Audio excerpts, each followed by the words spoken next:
Alright everyone, here we are with ticker symbol FCEL, Fuelcell Energy Inc. And before we jump into this chart, I want to say welcome to all the first time viewers and investors. Welcome to the channel. Invest for tomorrow. To all the subscribers, welcome back, and let's jump into this chart. But before we jump into this chart, I do want to announce to all viewers and investors the launch of my website, investfortomorrow.com. There is a welcoming video that gives you a further outlook on the purpose and goal of the website.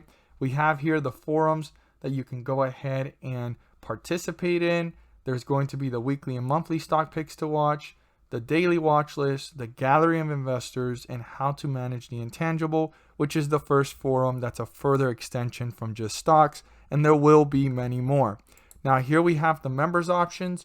There's two options to choose from. You have the determined investor and advanced investor, and you can see down below what each one gives you access to. Now, keep in mind, this is optional, but I do want to say to all investors that are viewing for the first time and coming across this to go ahead and come check it out. I encourage you guys, and I want to say thank you to those of you that have stopped by to check it out and those of you that have joined, and I can't wait to build a community of investors where we are all there to learn and grow together.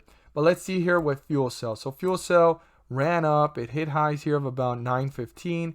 It fell back down, and it's hit newer lows. And we want to watch this closely. Let's see here our support based off the last couple hours of the day. And then we're going to talk about it a little bit broader, which I suggest writing down these numbers so that you guys can keep them in mind as the volatility of this stock continues in the upward or downward direction.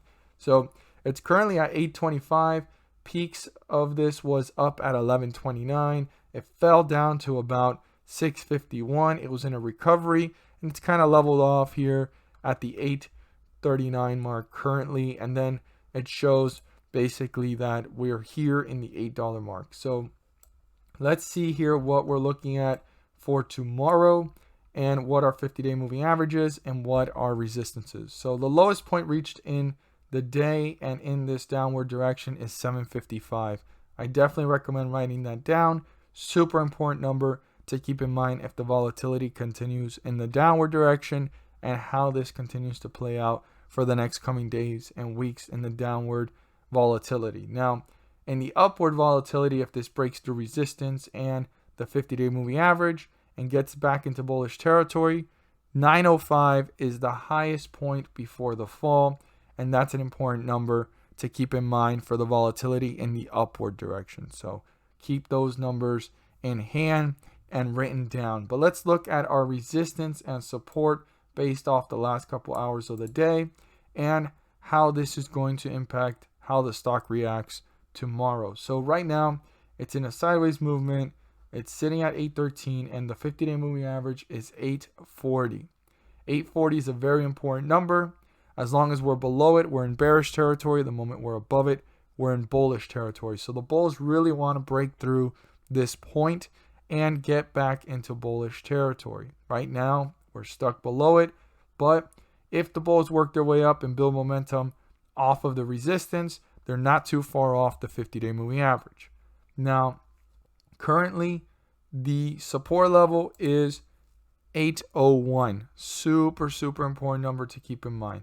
801 is our support, and if it gets broken through, we need to watch very closely how this stock is reacting and how quickly is it moving to newer lows and pulling further away from the 50-day moving average in a downward direction. So I want every single investor to keep that in mind and pay very close attention to this support.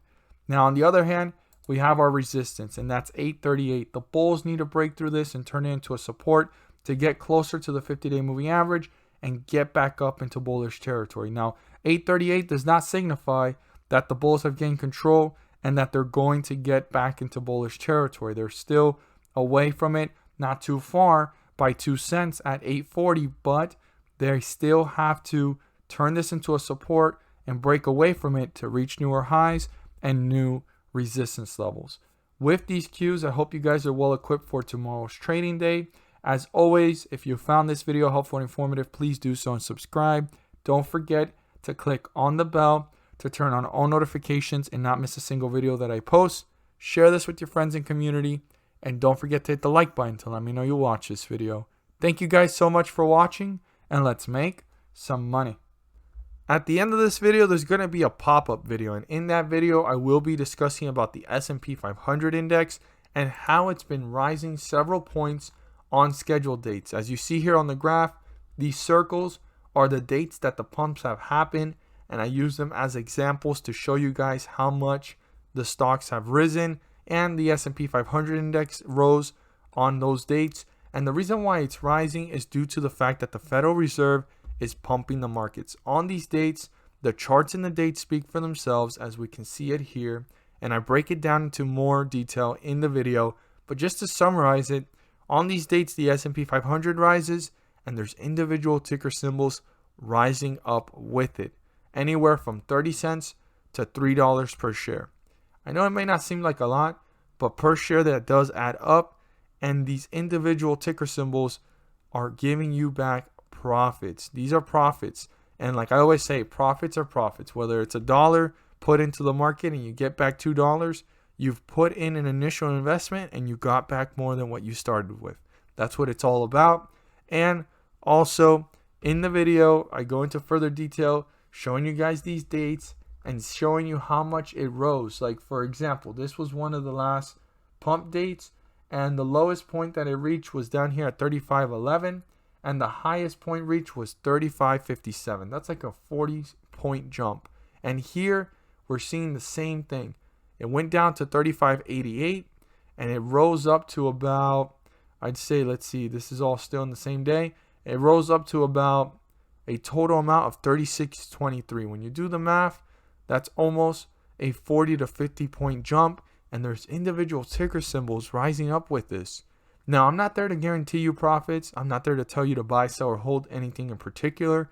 I'm just here to inform every single investor on the great news, on the opportunity to maximize profits and minimize losses. You have to do your due diligence and research, but these charts and the dates speak for themselves. I mean, this was probably one of the largest jumps that I've seen in the last couple of pumps, and it was down here at 33.02, and it rose up to about 33.88.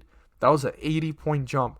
There was probably ticker symbols rising up more than $3 per share on those dates. And even on these dates, there's individual ticker symbols rising more than $3 per share. Check it out. See for yourselves.